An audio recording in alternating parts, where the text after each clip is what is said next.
नमस्कार, आप देख रहे हैं आज तक। आपके साथ मैं हूं सईद अंसारी। आम आदमी पार्टी में संकट है। आम आदमी पार्टी को बचाने की कोशिश में लगे हुए हैं अरविंद केजरीवाल। आम आदमी पार्टी की राष्ट्रीय कार्यकारिणी की बैठक दिल्ली में चल रही है। दूसरा दिन आज है इस बैठक का और इस बैठक में अरविंद केजरीवाल ने ट्वीट किया है। बैठक के बीच से योगेंद्र यादव मेरे खास दोस्त हैं, इस्तीफों पर आज कोई फैसला नहीं है। और ये भी कहा कि शाजिया इल्मी को पार्टी में वापस लाने की कोशिश की जाएगी। इस्तीफों पर हम चर्चा कल करेंगे, इस्तीफे लिए जाएं या मंजूर किए जाएं। लेकिन योगेंद्र यादव को अपना खास दोस्त बता दिया। कल भी कार्यकारिणी की बैठक हो सकती है। आम आदमी पार्टी में इन दिनों बागियों की तादाद में इजाफा हो रहा है। केजरीवाल और योगेंद्र यादव के मनमुटाव की खबरों के बाद केजरीवाल अब अपने कुनबे को बचाने की पुरजोर कोशिश में जुट गए हैं। आज जो बैठक हुई है उसमें किसी के इस्तीफे पर कोई फैसला नहीं हुआ और न ही कोई राज्य इकाई भंग करने पर ही फैसला हुआ। तो कल बैठक में फैसला लिया जा सकता है। कुमार विश्वास भी बैठक में शामिल नहीं है। ऐसा बताया जा रहा है कि कुमार विश्वास की तबीयत खराब है। अनुराग ढांडा आम आदमी पार्टी की कार्यकारिणी पर नजर बनाए हुए हैं, सीधे उनके पास लिए चलते हैं। अनुराग, दूसरे दिन क्या हुआ आज?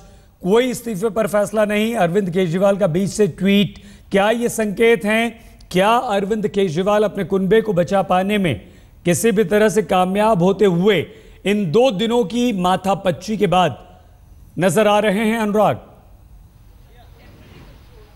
सही, बिल्कुल। फिलहाल की स्थिति अगर देखें तो बर्फ पिघलती हुई नजर आ रही है और साथ ही कहीं ना कहीं ये नजर आ रहा है कि अब आम आदमी पार्टी की प्रायोरिटी इस कुनबे को बिखरने से रोकना है, क्योंकि अरविंद केजरीवाल ने न सिर्फ योगेंद्र यादव के प्रति एक सॉफ्ट ट्वीट किया जिसमें मैसेज दिया कि वो एक अच्छे दोस्त हैं और ये मैसेज दिया कि उनकी बात को एड्रेस किया जाएगा। साथ ही शाजिया इल्मी के बारे में भी प्रस्ताव रखा नेशनल एग्जीक्यूटिव कमेटी में कि उनको वापस लाने की कोशिश की जाएगी। यहाँ तक कि अंजलि दमानिया को जिम्मेदारी भी दी गई उस चीज की। तो एक लिहाज से देखें तो नेताओं को बिखरने नहीं दिया जाएगा। वॉलंटियर्स में भी ये मैसेज देने की कोशिश है, क्योंकि ओपनली ट्वीट किया अरविंद केजरीवाल ने। लेकिन दूसरी तरफ अगर आप देखिए तो अभी तक जो रेजिग्नेशन हुए थे उन पर चर्चा नहीं हुई है। पार्टी सोर्सेज से जो हमें इंफॉर्मेशन मिल रही है वो ये कि कंस्ट्रक्टिव जितने भी पोर्शंस है, जितने भी पार्ट्स हैं इस एनई के, जिसमें कि तमाम जो यूनिट्स हैं उनको रिकंस्ट्रक्ट करना या फिर किस तरीके से अब पार्टी को संगठित किया जाए, कैसे बनाया जाए,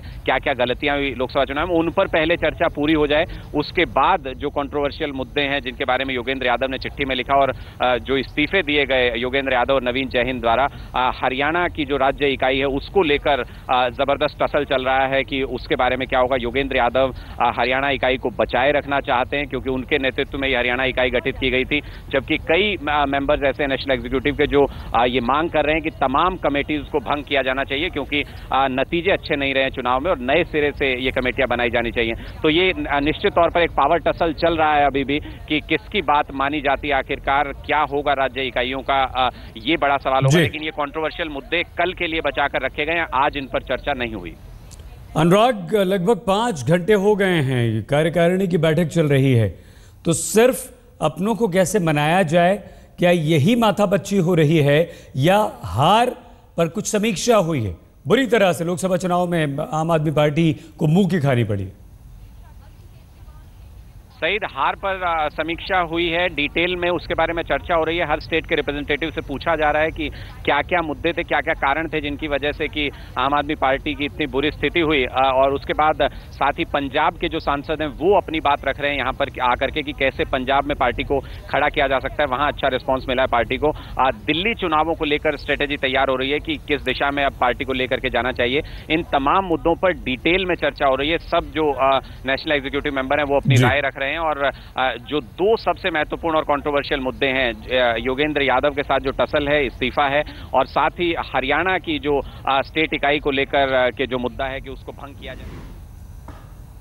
तो अनुराग ढांडा हमारे संवाददाता हमारे साथ बने रहेंगे। लेकिन राष्ट्रीय कार्यकारिणी की बैठक के दौरान अरविंद केजरीवाल ने लगातार ट्वीट भी किए हैं जिसमें उन्होंने योगेंद्र यादव को अपना बेहद खास दोस्त बताया है। शाजिया इल्मी को मनाने की बात की है। योगेंद्र यादव बहुत प्यारे मित्र हैं और सम्मानित सहयोगी हैं। हमारी उनसे लंबी बात हुई है। अरविंद केजरीवाल ने ये ट्वीट किया है। योगेंद्र यादव ने कुछ महत्वपूर्ण मुद्दे उठाए हैं, हम सब उस पर काम करेंगे। तो योगेंद्र यादव को अपना खास दोस्त, महत्वपूर्ण साथी बताते हुए ये ट्वीट राष्ट्रीय कार्यकारिणी की बैठक के दौरान किया। शाजिया को वापस लाने की हम खुद कोशिश कर रहे हैं।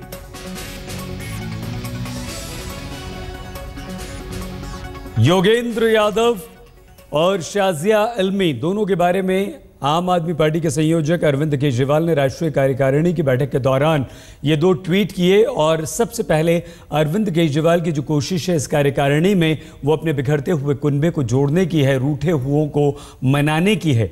लेकिन आम आदमी पार्टी के नेता जरनैल सिंह ने पार्टी में किसी भी तरह के अंतर्विरोध से इनकार किया है। सिंह का कहना है कि योगेंद्र यादव ने पार्टी पर या पार्टी के किसी सीनियर नेता पर कभी कोई उंगली नहीं उठाई। तो कांग्रेस का आरोप, शकील अहमद साफ तौर पर यह कहते हैं कि लालच ने आम आदमी पार्टी के संयोजक अरविंद केजरीवाल के साथ लोगों को जोड़ा, लेकिन अब कुछ नजर नहीं आ रहा तो लोग अलग हो रहे हैं। फिलहाल हम आपको ये बता दें कि राष्ट्रीय कार्यकारिणी की आम आदमी पार्टी की जो बैठक है वो पिछले 5 घंटों से चल रही है। और शाजिया इल्मी, योगेंद्र यादव, सवाल ये है कि अब ये दोनों मानेंगे। शाजिया पहले इस्तीफा दे चुके हैं। अरविंद केजरीवाल ने ट्वीट के जरिए कहा है कि हम शाजिया को मनाने की कोशिश कर रहे हैं। योगेंद्र यादव हमारे परम मित्र हैं और योगेंद्र यादव हमारे एक अहम सहयोगी हैं। दोनों हमसे अलग नहीं हो सकते, हम उन्हें अलग नहीं होने देंगे। तो अरविंद केजरीवाल की पार्टी का बिखरता हुआ कुनबा और उसे बचाने की कोशिश में जुटे हुए हैं अरविंद केजरीवाल। लेकिन दूसरी तरफ कोलकाता की पूरी आम आदमी पार्टी की इकाई बीजेपी में शामिल हो गई है। लोकसभा चुनाव में बीजेपी ने पश्चिम बंगाल में इस बार 2 सीटों पर कब्जा किया। आसनसोल से बाबुल सुप्रियो को कामयाबी मिली तो दार्जिलिंग सीट से वरिष्ठ नेता SS अहलूवालिया सांसद चुने गए। पश्चिम बंगाल में इस बार बीजेपी का वोट प्रतिशत भी बढ़ गया है। बीजेपी के बेहतर भविष्य की उम्मीद में अब कोलकाता में आम आदमी पार्टी की पूरी इकाई ने केजरीवाल का साथ छोड़ बीजेपी का दामन थाम लिया है। कांग्रेस का बहुत बड़ा नेता देवकी नंदन पोद्दार का लड़का, कांग्रेस का लीडर मनोज पोद्दार आज भारतीय जनता पार्टी में शामिल हुए। साथ साथ आपने देखा आम आदमी पार्टी का महबूब जाफरी और अमित कुमार जी और अन्य साथी जो है, सारे साथी आज यहीं पर मौजूद है। और पूरा पश्चिम बंगाल में आम आदमी पार्टी क्लोज करके ये लोग भारतीय जनता पार्टी में शामिल हो गया। इसीलिए पश्चिम बंगाल में और आम आदमी पार्टी का कोई काम नहीं रहेगा। सारे आम आदमी पार्टी का जितना लीडर और कार्यकर्ता है, सारे भारतीय जनता पार्टी का साथ ही अभी आंदोलन छेड़ेंगे, हमारा साथ ही काम करेंगे।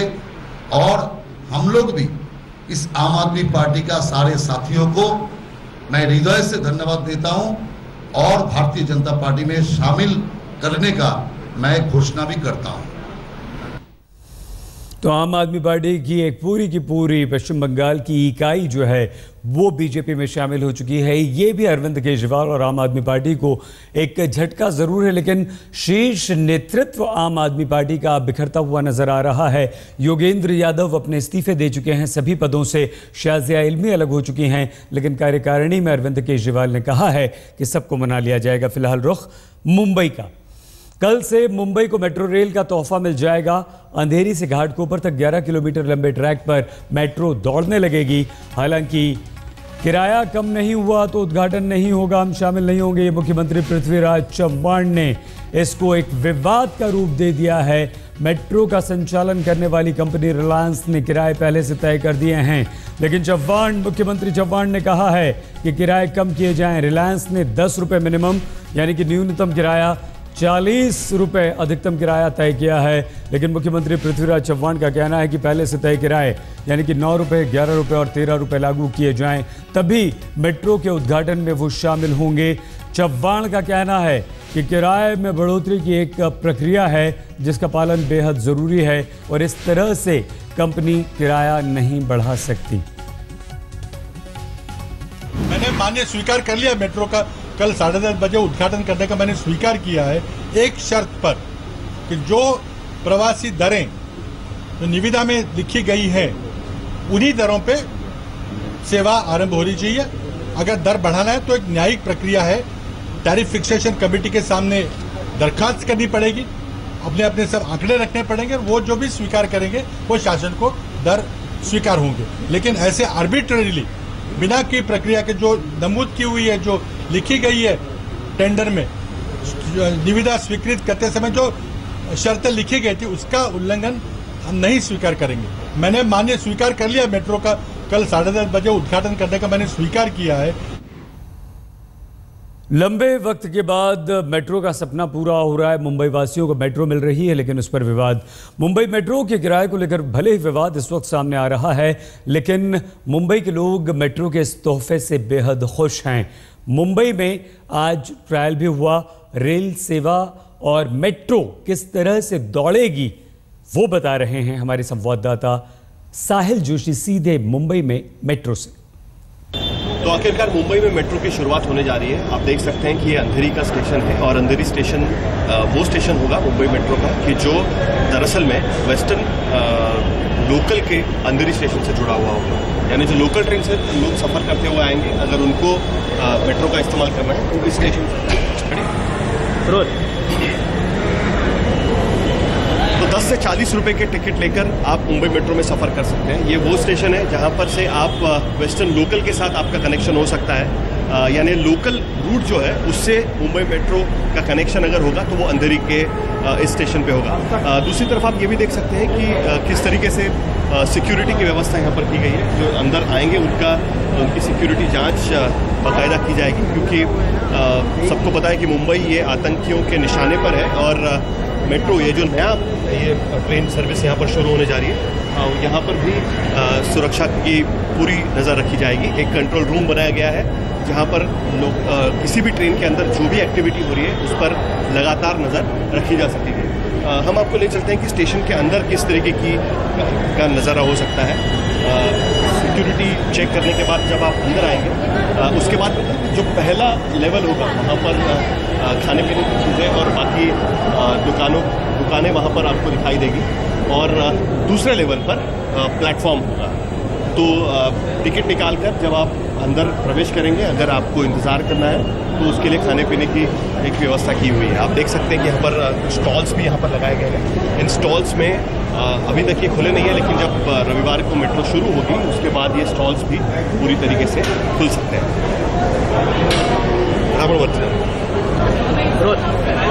आज मीडिया के साथ साथ कुछ और लोगों को मेट्रो का सफ़र करने का मौका मिला था, ये उनसे बात करते हैं। लोकल ट्रेन की सफ़र का तो आपको आदत होगी, मेट्रो की मैं आज सफ़र किया, एयर कंडीशन ट्रेन यहाँ पर दिखाई दी। आपको लगता है कि ये मुंबई में कभी पॉसिबल हो पाता? नहीं, मैं 50 बरस से मैं ट्रेन से जा रहा हूँ, लेकिन जब मेट्रो से आया तो लगा कि कुछ मुंबई इंडिया कुछ है, लग रहा है कि कुछ आगे बढ़ रहा है कर इंडिया। काफ़ी देर हो गई है लेकिन मेट्रो नहीं, देर ऐसा बोलेगा तो देर नहीं है, बरोबर टाइम से हुआ है अभी, क्योंकि जितना पॉपुलेशन बढ़ रहा है वो हिसाब से करना ही पड़ेगा। महंगाई रोकने के लिए आज सचिवों की बैठक में मोदी फॉर्मूले पर की गई चर्चा। खास बात यह रही कि बैठक में महंगाई से पार पाने के लिए उन बिंदुओं पर चर्चा की गई जिसे कभी नरेंद्र मोदी ने कार्य समूह के अध्यक्ष के तौर पर सुझाए थे। इस बारे में और जानकारी के लिए आइए सीधे बालकृष्ण हमारे संवाददाता के पास हम आपको लिए चलते हैं। बालकृष्ण, वो क्या मुद्दे होंगे? महंगाई से परेशान हमारे देश के लोगों को क्या कब तक राहत मिल पाएगी? क्या कुछ आज सचिवों की बैठक में हुआ है? बाला, देखिए, सचिवों की बैठक में जो दो बातें हुई, सबसे अहम पहली बात तो ये हुई कि जो सूखे की जो आशंका बताई जा रही है या कहा जा रहा है कि एल नीनो के प्रभाव से हो सकता है मानसून नॉर्मल से कम हो, तो इस बात पर चर्चा हुई कि अगर ऐसा होता है, अगर मानसून नॉर्मल से कम रहता है तो क्या एक्शन प्लान होगा, क्या तैयारी की जानी चाहिए इस स्थिति से निपटने के लिए। उसकी तैयारी पहले से कर ली जाए ताकि मानसून अगर दगा देता है तो उस वक्त कोई अफरा तफरी की स्थिति ना बने। दूसरी बात इस बात पर चर्चा हुई कि महंगाई के उन कारणों पर चर्चा हुई जिसके बारे में पता तो सबको है, जिसकी चर्चा भी लगातार होती रही है, लेकिन आपने देखा होगा सहित कि लगातार स्टेट गवर्नमेंट जो है वो सेंटर को ब्लेम करती है, सेंटर स्टेट गवर्नमेंट्स को ब्लेम करता है। तो इस बात पर चर्चा हुई कि क्या वो मुद्दे हैं जिसको कि फौरन अमल में लाया जा सकता है, यानी जो एक्शनेबल पॉइंट्स हैं उसके ऊपर चर्चा हुई कि कौन सी चीज़ें हैं जिसको फौरन की जा सकती हैं जिससे महंगाई पर काबू पाया जा सके। उसमें तमाम बातें थी, जैसे कालाबाजारी को रोकने की बात होती है, कहा गया कि जब तक सज़ा कड़ी की जाए, नॉन अवेलेबल ऑफेंस बनाया जाए, सज़ा बढ़ाई जाए ऐसे मामलों में। कालाबाजारी को रोकने के लिए एफसीआई के कामकाज को बेहतर करने के लिए उसके अलग अलग विभाग किए जाएं ताकि जिम्मेदारी तय हो सके। बिल्कुल बाला।